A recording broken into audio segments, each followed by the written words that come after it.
जीवन में आपके सामने कुछ ऐसा हो जाता है जो आपने ना सोचा है, ना समझा है, ना आपने एक्सपेक्ट किया है, ना जिंदगी से आपको उम्मीद है कि कुछ ऐसा मिल सकता है, और लेकिन ऐसी स्थिति आपके सामने आ जाती है।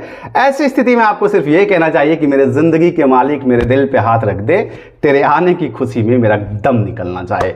जी हाँ, कुछ ऐसा ही आप लोग के लिए बीपीएससी ने कर दिया है। एक बार फिर से एक नया नोटिफिकेशन संशोधनों की झड़ी के साथ आया है, और आप लोग का सवाल जो है बड़े पिक्चर पे लगातार हजारों की संख्या में कमेंट, मेल, ईमेल, हर जगह क्या करेक्शन कर सकते हैं, क्या ये मेल फीमेल की बात के बाद क्या हम और भी गलतियां सुधार सकते हैं क्या अपने फॉर्म के अंदर?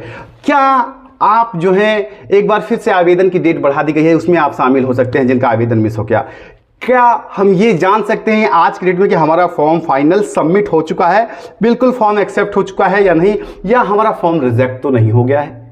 और साथ ही एक और सवाल कि भाई आपका जो 6 to 8 का केस है जो PIL हमने फाइल की, जैसा कि आप सबको पता है, मैंने आप लोगों को दिखाया था, उसका क्या अपडेट है? क्या 6 to 8 के पद जो बिहार सरकार ने नहीं दिया है वो क्या आप लोग के लिए आ रही है या नहीं आ रही है? उसका क्या समाधान निकल रहा है? उच्च न्यायालय के जरिए क्या हो रहा है, या फिर सरकार इसको लेकर के क्या कर रही है? कौन सा एफिडेविट देने जा रही है सरकार? ये तमाम आप लोग के सवाल है।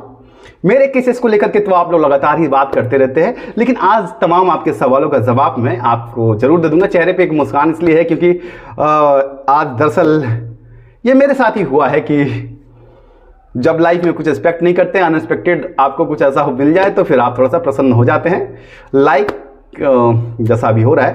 पर चलिए बात करते हैं आपके सवालों पर, क्योंकि मेरा जीवन आप लोगों के लिए मैंने समर्पित कर दिया है। तो अब इनके सवालों पे बात करते हैं। देखिए हुआ क्या है और क्या आया है, क्या है, इसको तमाम तरीके से जोड़ा जा रहा है। ये करेक्शन हो सकता है। पहली बात, इस तरीके से आपका करेक्शन नहीं हो सकता, और ये करेक्शन का ऑप्शन इनेबल नहीं किया गया है बीपीएससी के द्वारा। आवेदन दोबारा भरने की जो प्रक्रिया जारी की गई है वो अभी हुई नहीं है, हो जाएगी, 30 तारीख तक रहेगी। मैंने आपको बताया था कि ऑनरेबल हाई कोर्ट के जजमेंट के बाद जो केस था, आपको पता है ST/AT के साथ ही और म्यूजिक टीचर के लिए, और साथ ही नियोजित शिक्षक जो थे उनको आवेदन, जिनकी एज निकल गई थी, उनको आवेदन का मौका नहीं दिया गया था। उन दोनों के लिए ऑनरेबल उच्च न्यायालय ने जो है ये फैसला दिया था केसेस में हमारे कि जो तमाम केसेस थे कि आप जो है इसको शामिल कीजिए भर्ती के अंदर, इन्हें शामिल कीजिए, इन्हें आवेदन का मौका दीजिए। और इसी को फॉलो करते हुए ऑर्डर जब आ गया है तो बीपीएससी ने जारी किया है, लेकिन इसमें सिर्फ ST/AT के साथ ही जाएंगे, और साथ ही ST/AT के म्यूजिक वाले और साथ ही नियोजित के वो शिक्षक जिनका एज निकल गया वो अप्लाई कर सकते हैं। आपके लिए नहीं है, आपके लिए बंद हो चुका है।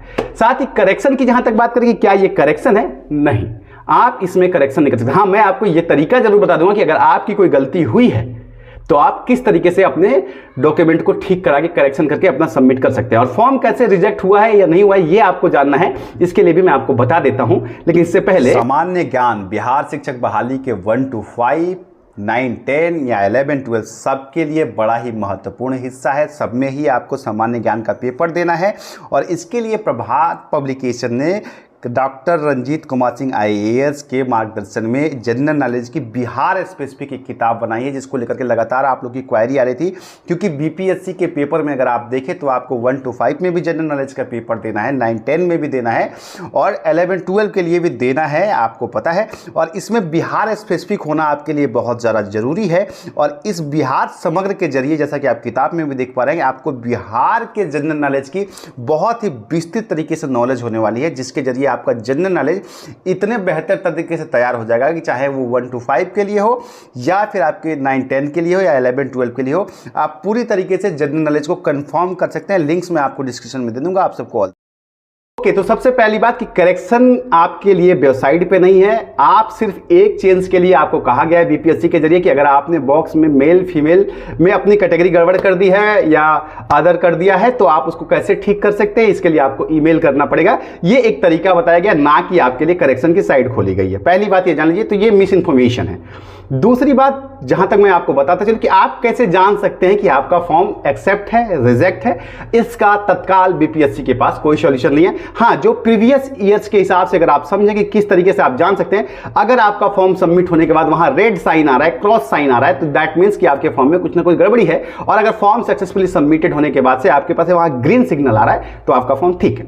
अब आ जाते हैं आपके फॉर्म में जो गड़बड़ियां हैं, आप उसे कैसे ठीक कर सकते हैं। तरीका आज भी वही है, 4 महीने पहले आपको बताया था। ये जो तरीका बताया हो आपके मेल और फीमेल या अदर के लिए है कि आप इसके जरिए ईमेल करके जो है बीपीएससी को ईमेल करके अपना करेक्शन करवा सकते हैं। बिल्कुल इसी तरीके से आप अपने फॉर्म की कोई भी गलती को बीपीएससी को मेल करके कि हमारे फॉर्म में ये गलती है, ऐसा ही एक फॉर्मेट बना करके, और अगर आप बीपीएससी को मेल करेंगे कि हमारा जो है डेट ऑफ बर्थ गलत हो गया, या हमारा डोमिसाइल गलत हो गया, या हमारा सर्टिफिकेट गलत हो गया, आपको अपने रजिस्ट्रेशन नंबर के साथ, अपने ईमेल आईडी के साथ आपको वो भेजना पड़ेगा।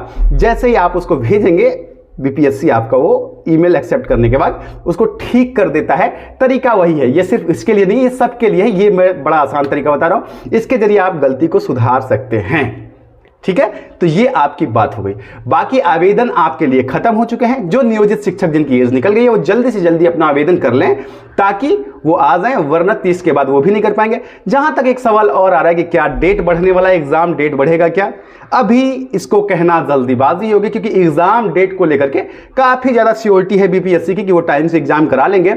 और इसको लेकर तमाम डिस्ट्रिक्ट मजिस्ट्रेट्स के पास पत्र भी जा चुके हैं, जो मैंने आपको दिखाया था, आदेशात्मक पत्र भी आ गए हैं, और हमारे पास भी एफिडेविट यही है कि हम लोग टाइम से एग्जाम करवाएंगे कोर्ट के अंदर, जो हमारे केस में आया है।